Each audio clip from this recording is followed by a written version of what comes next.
একদিকে যেমন যানজট, অন্যদিকে তীব্র ভোগান্তিতে পড়তেছে সাধারণ মানুষ। তবে এর প্রতিকার কোথায়? ডক্টর ইউনূস অন্তর্বর্তী সরকারের বলে দিয়েছেন যে এই যানজটের প্রক্রিয়া বলতে পারবে তাকে দেওয়া হবে 26 লক্ষ টাকা পুরস্কার। তবে জেনে নেওয়া যাক কে এই যানজটের প্রক্রিয়া বলতে পারতেছে। এই দেশের যে জনসংখ্যা, এই জনসংখ্যায় এই যানজট নিরসনে আমি কোনো ব্যবস্থাপনা আমি মনে হয় না দেখি। কারণ যে শহর এত ছোট্ট একটা শহরে এত 2 কোটি মানুষ বসবাস করে, যে পরিমাণ মানুষ, যে পরিমাণ গাড়ি, আর ওই পরিমাণ রাস্তা নাই, ব্যবস্থাপনাও নাই। তারপরে এর উপর ফুটপাত দখল করে আছে জায়গায় জায়গায়। প্রত্যেকটা বাস জায়গায় জায়গায় দাঁড়ায়, যখন সিগন্যালটা ক্রস হয় তখন তাদের ওইভাবে যেতে পারে না। ট্রাফিক তারা ওইভাবে ওই জিনিসগুলো মেনটেন করে না, যার জন্য জায়গায় জায়গায় প্যাসেঞ্জার উঠাইতেছে তারা। গাড়ি ব্লক, মানে রাস্তা ব্লক করে প্যাসেঞ্জার উঠায়। তো একটা একটা রাস্তা যখন ক্লিয়ার না থাকে তখন গাড়িগুলো কিভাবে পাস হবে? তো এই ব্যবস্থাপনাগুলো যদি সুন্দরভাবে করা হয়তো কিছুটা সম্ভব, কিন্তু বাংলাদেশে ওই ট্রাফিক থাকবেই। এটা এই জনসংখ্যা, এই শহর, এটা সম্ভব না। এটা সম্ভব, তবে এখান থেকে আপনার জনসংখ্যা কমাইতে হবে। এই শহর থেকে জনসংখ্যা কমাইতে হবে। পাবলিক বাসগুলো আপনার শহরের বাইরে রাখতে হবে। মানে বড় বড় যেগুলো ডিস্ট্রিক্ট গাড়ি আছে এগুলো এই শহরের বাইরে রাখতে হবে। কিছু কিছু জিনিস করতে হবে যে এখানে রাস্তার তুলনায় গাড়ি যাতে ওই পরিমাণ থাকে। আপনার গাড়িও থাকবে বেশি, রাস্তা কম থাকবে, জনসংখ্যা বেশি থাকবে। যে ফুটপাথ সব এখন দেখেন, আগে ফুটপাথ ছিল, কিন্তু এখন এই সরকার আসার পর ফুটপাথটাই মানে মার্কেট হয়ে গেছে। এখন মার্কেটে কোনো ব্যবসা নাই, সব পাবলিক এখন রাস্তা যে যার মতো করে তার সেই প্রয়োজন সে মিটাইতেছে। বিশেষ করে ঢাকা শহরে যে যানজট, এই যানজট নিরসনের জন্য বিভিন্ন সরকার বিভিন্ন পদক্ষেপ নিয়েও ব্যর্থ হয়েছেন, বিভিন্ন প্রকার গাড়ি বের করেও ব্যর্থ হয়েছেন। এমনকি ঢাকা শহরে মেট্রো রেল করেও এই যানজটকে নিরসন করা যাচ্ছে না। বিভিন্ন ফ্লাইওভারও করেছে, ফ্লাইওভারেও যানজট নিরসন হয়নি।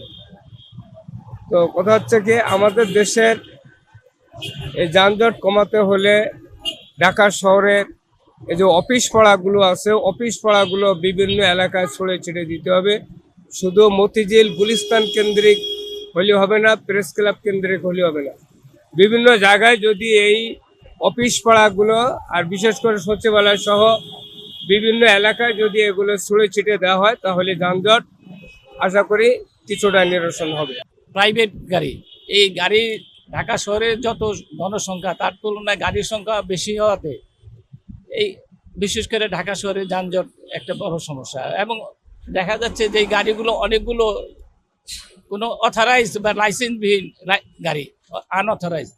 এখন এইটাকে একটা নিয়ন্ত্রণের মধ্যে আনতে হবে। নিয়ন্ত্রণ আনতে হলে যেটা হলো সরকারেরও দরকার, আমাদের জনগণেরও দরকার। আমরা যারা মানে এই লাইসেন্সবিহীন গাড়ি বা অবৈধ গাড়ি ঢাকা শহরে, সেগুলা আমরা যদি সচেতন না হই সরকার একা পারবে না।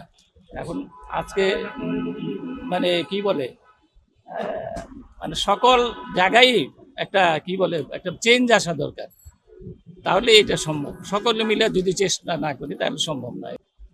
আমাদের কাছে অন্তর্বর্তী সরকারের কাছে নির্দেশ এসেছে যে যে যানজটের প্রক্রিয়া বলে দিতে পারবে তাকে 26 লক্ষ টাকা পুরস্কার দেওয়া হবে। আপনি এটা নিউজ শুনছেন মনে হয়? না, আমি শুনি নাই। আচ্ছা, না শুনলে থাকলে বলেন যে আসলে যানজটের নিধনটা আসলে বাংলাদেশে আমরা প্রচুর পরিমাণ হচ্ছে, এবং আমরা দেখে এসেছি যে রমজান মাস চলাকালীন আমাদের যানজট যেন লেগেই রয়েছে। এর পিছনে কারণটা কি? জায়গায় জায়গায় অনেক জায়গায় ইফতার পার্টি দেয়, রাস্তায় ইফতারের দোকান, ফুটপাতে দোকান বসায় ইফতারি বিক্রি করার জন্য, যেই কারণে জামটা একটু বেশি। এখন এই প্রক্রিয়াটা কি করতেছেন? এখন ফুটপাত উচ্ছেদ করতে হবে, আর ইফতারি রাস্তায় কোনো টেবিল বসানো যাবে না, যার যার রেস্টুরেন্টের ভিতরে ইফতারি বিক্রি করবে। আর প্রাইভেট মাইক্রোবাস এগুলা যা যেখানে পার্কিং ব্যবস্থা থাকবে সেখানে যা তারা পার্কিং করে ইফতারি কিনবে। তারা রাস্তা গাড়ি পার্কিং করে ইফতারি কিনলে তো ওখানে যানজট সৃষ্টি হবেই। যানজটের এই প্রক্রিয়াটা আগে মূলত মেন রোডে এই অটোরিক্সা বন্ধ করতে হবে মূলত। তারপরে আপনার ফুটপাতে যে জায়গাগুলা দখল করে রাখছে এই হকাররা, এই ফুটপাতের জায়গাগুলা দখল মুক্ত করতে হবে। তা আমি মনে করি এই দুইটা জিনিস আমার বিবেকে বাদে, এটা যদি করতে পারে তাহলে সরকার অনেকখানি আগে যাবে। আমাদের ঢাকা শহরে থাকার কথা হলো মানুষ স্বল্প হতে, কিন্তু ঢাকা শহরে আমাদের অভার মানুষ, আর অটো রিক্সা ততক্ষণ পর্যন্ত ধান দর নিধন করবে না ততক্ষণ পর্যন্ত কিন্তু ধান দর দেওয়া হবে না। অটো রিক্সাটা আগে বন্ধ করতে হবে প্রথম, আমার উদ্যোগ এই সরকারের। কিন্তু অটো রিক্সাগুলো মেন রাস্তা থেকে তুলতে হবে আগে। মানুষের আইনের প্রতি শ্রদ্ধাশীল হতে হবে, ঠিক আছে? ট্রাফিক তো গাড়া কাজ করতেছে, গাড়া দিয়ে মানে কোনো রকমে তাদের চাকরিটা বাঁচায় চলে যাচ্ছে, এছাড়া তো কিছু না। মূলত রোডে তো কোনো শৃঙ্খলা নেই ভাই। রিক্সা, এই যে অটোগুলো চলতেছে, ব্যাটারি চালিত অটো, এদের কোনো শৃঙ্খলা নেই তো। এরা যেদিক সেদিকে চলে যাচ্ছে, যেদিক সেদিকে ঢুকাই দিচ্ছে।